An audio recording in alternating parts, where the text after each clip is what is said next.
Noon, hindi ko alam na mapupuyat ako ng ganun kagrabe. Like, every 2 hours nagigising yung baby pag madaling araw. Para sa akin, siguro kung may specific knowledge kang dapat malaman is yung proper expectation sa pag-aalaga ng bata. So ngayon, nandito kami sa Catherine Gale kasi chinecheck namin tong new sets of orders na pinrepare ng resin artist namin para sa aming client.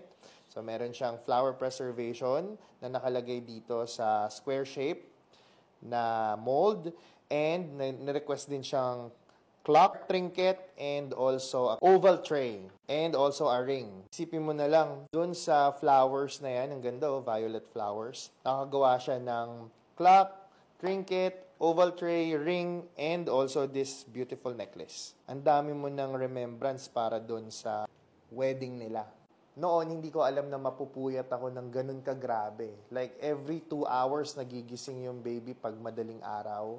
Siguro kung may nakapag-set ng expectation ko na specifically nasabihan akong ganun ako mapupuyat, siguro mas nakapaghanda ako para mas maging malakas, ganyan.